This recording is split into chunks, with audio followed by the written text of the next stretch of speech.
గంట గుంజుకోపోతారా? ఈడ్చుకోబోతున్నారు.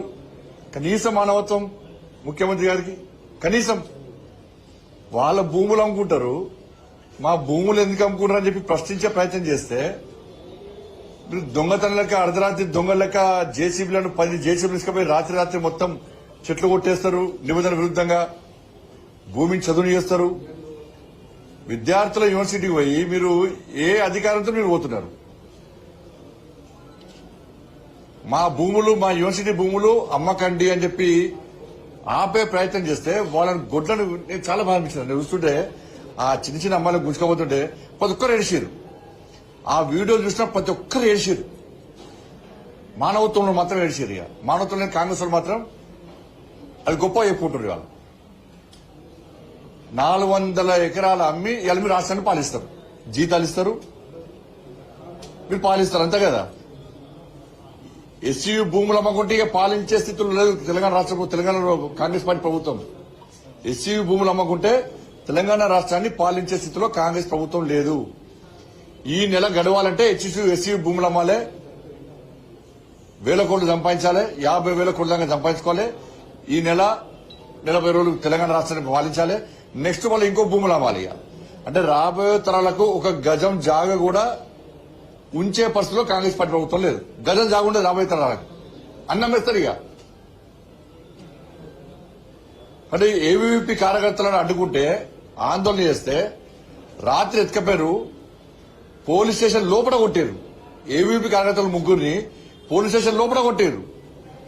ఒక కార్యకర్తను రాత్రి కూడా వదిలిపెట్టలే. అర్ధరాత్రి కొంతమంది వదిలిపెట్టారు, ఇంకో 2 కార్యకర్తలు రాత్రి కూడా వదిలిపెట్టలే. ఇంత ఘోరమైన అరాచకమా?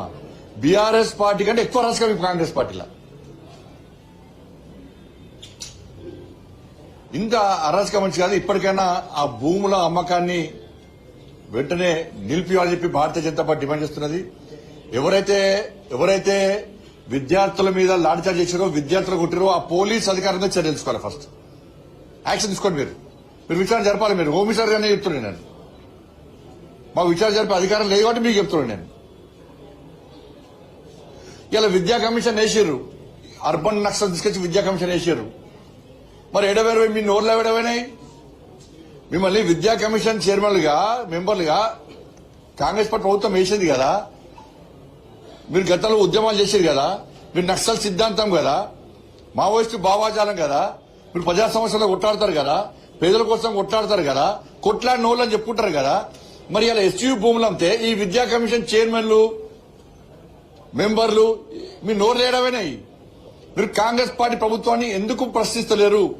మీరు ప్రశ్నిస్తలేరు అంటే ఎస్యూ భూములను మీరు సమర్థిస్తున్నట్టే. కమ్యూనిస్టు భావజాలను మీరందరూ కూడా సమర్థిస్తున్నట్టే. మీరు భూములు అమ్ముకోండి అని కాంగ్రెస్ పార్టీ కానీ అమ్ముకునే విధంగా స్వేచ్ఛనిస్తున్నట్టే.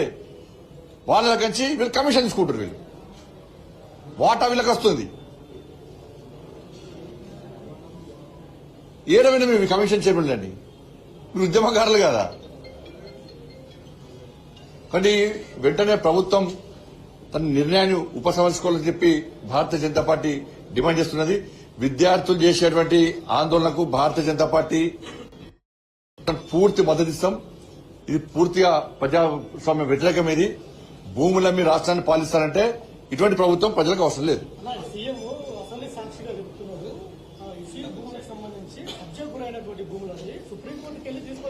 అరే నువ్వు అమ్మడానికి ప్రభుత్వం భూములు అమ్మని అది అమ్ముతావా?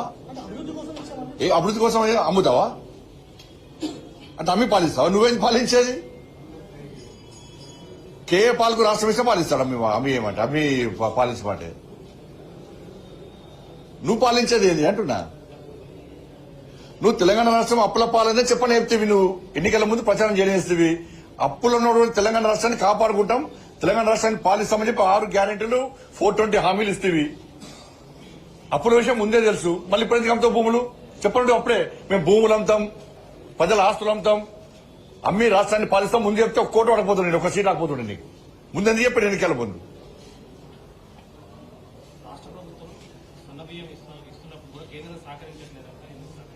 నిన్న ఉత్తమ్ కుమార్ రెడ్డి గారు క్లియర్గా చెప్పాడు, నిజాయితీగా లెక్కలు చెప్పాడు. మొన్నటి వరకు కూడా 10,000 కోట్ల రూపాయలు మేము ప్రతి సంవత్సరం ఖర్చు పెడుతున్నాం.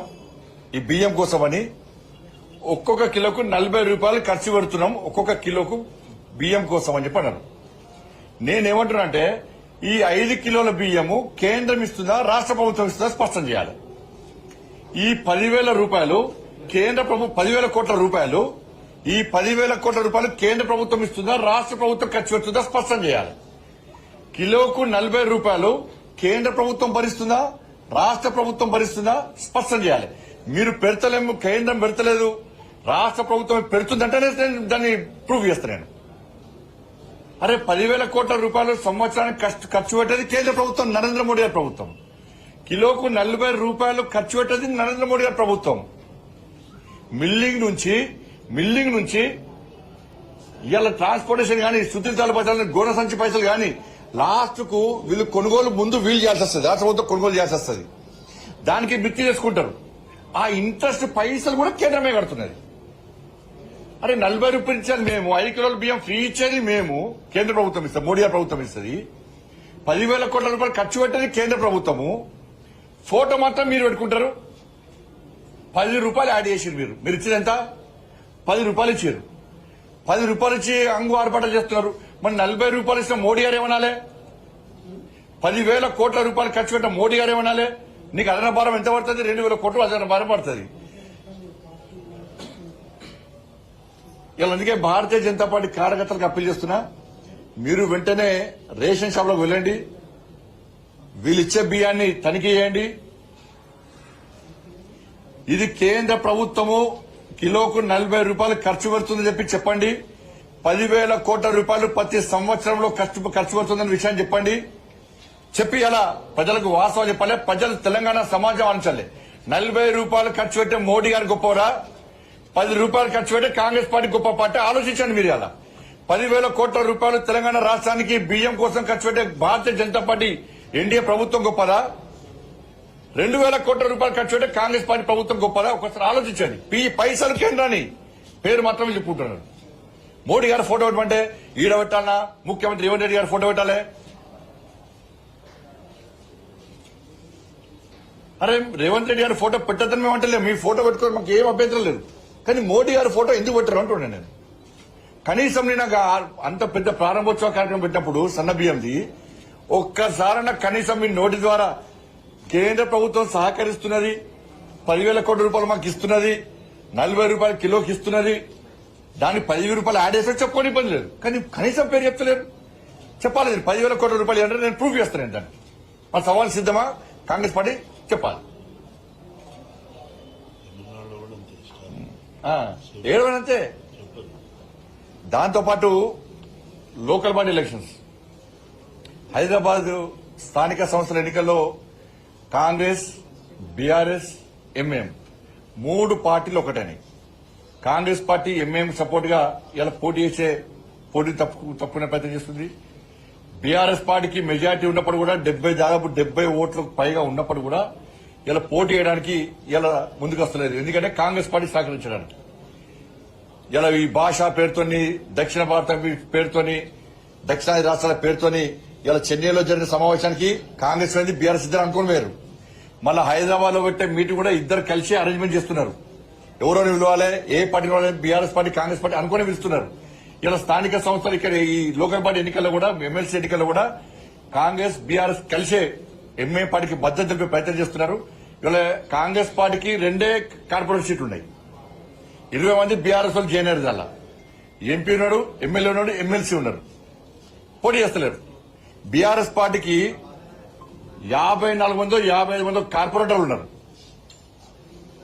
ఎమ్మెల్సీ ఉన్నారు, ఎంపీ ఉన్నారు, ఎమ్మెల్యే ఉన్నారు.